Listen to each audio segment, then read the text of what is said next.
2-4 माह में इलेक्शन करने हैं।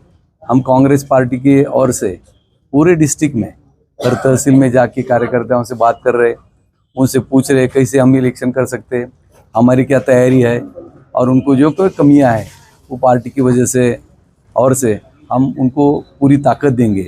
और फिर से एक बार पूरे नासिक जिले में, मालेगांव शहर में भी कांग्रेस की कैसा महापौर बैठे ये हम सोच रहे हैं, और हम बिठा के रहेंगे कार्यकर्ता के बलबूते पर। जिस तरीके से विधानसभा के चुनाव के परिणाम आए उसको लेकर क्या लगता है कि कांग्रेस पार्टी मतलब वैसी वापसी कर पाएंगी जिस तरीके का प्रदर्शन लोकसभा में किया था? एकदम बराबर है। नासिक जिले में 3 जगह कांग्रेस को मिली थी। इगतपुरी की एक जगह थी, चांदवड़ की एक जगह थी और मालेगांव की एक जगह थी, और तीनों जगह पर कांग्रेस पार्टी का डिपॉजिट चला गया, ये हम मान्य करते हैं। मगर जो चुनकर आए उनको भी नहीं विश्वास हो रहा है कि हम कैसे चुन के आए।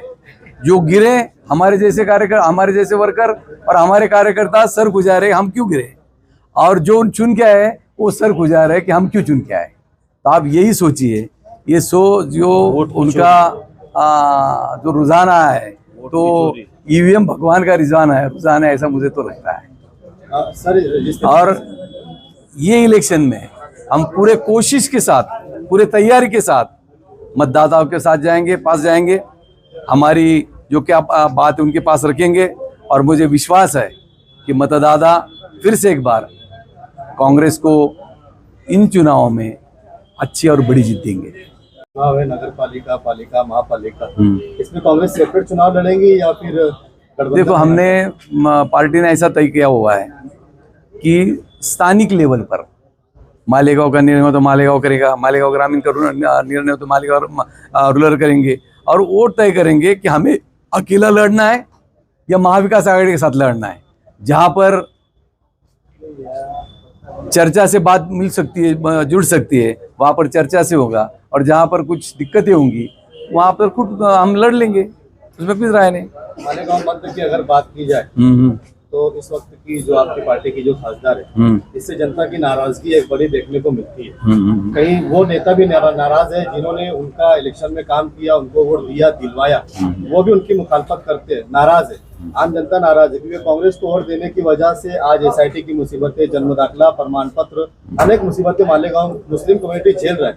तो क्या आने वाले कॉर्पोरेशन चुनाव में वही जनता जो मुसीबतें झेल रहा है कांग्रेस को वोट देने की वजह से चुनाव में वोट देंगी क्या?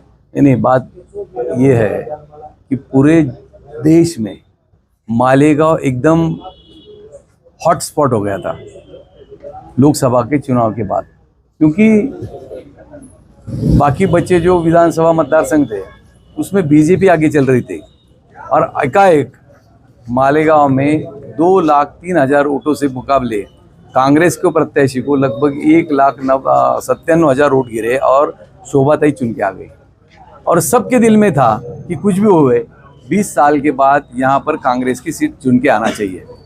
मगर खासदार जो होते हैं उनको पार्लियामेंट में बैठ के पॉलिसी तय करना होती है। खासदारों को पार्लियामेंट में बैठकर पॉलिसी तय करना होती है। हर वीक में वहाँ पर एक कमेटी की मीटिंग होती है। हर हफ्ते उन्हें दिल्ली जाना पड़ता है। इसके वजह से वो यहाँ पर संपर्क में कमी है। मगर अभी मैं कुछ कार्यकर्ताओं से बात करता था तो मुझे बता रहे थे, हम कभी भी ताई को फ़ोन करें, हमारा ताई फ़ोन उठाती है और काम करती है। अभी बात ऐसी है कि कुछ लोगों के दिल में उनका चश्मा यदि काला होगा तो उनको काला दिखेगा, वो पीला होगा तो पीला दिखेगा, लाल होगा तो लाल दिखेगा, और जिसका चश्मा सफ़ेद है उसको जो सही है वो दिखेगा। अभी आप तय करिए बात क्या है, मगर वैसी कुछ बात नहीं है। ताई यहाँ पर संपर्क रखे है। सवाल ताई से नहीं है।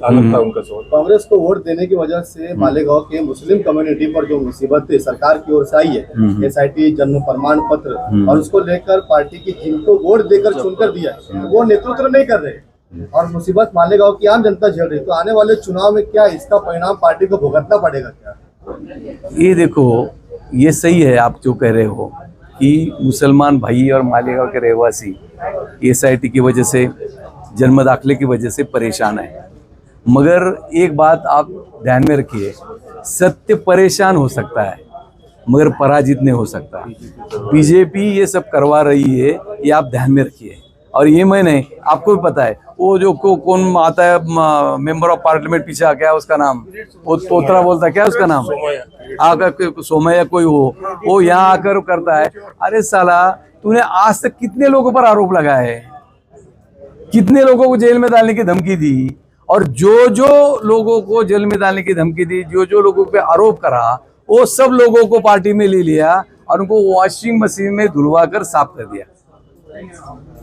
उनके दिल में ऐसी कोई राय होगी, मगर ये जो मालेगांव है, एक वचन से दिए हुए लफ्ज पे खड़ा रहे, डट के खड़ा रहने वाली लोग हैं, ये ऐसा कुछ करेंगे नहीं। और ये भी दिन जल्दी निकल जाएंगे और मेरे हिसाब से अच्छी सुबह तुम्हारे मेरी अमन की आएगी, ये मैं आपको बताता हूँ।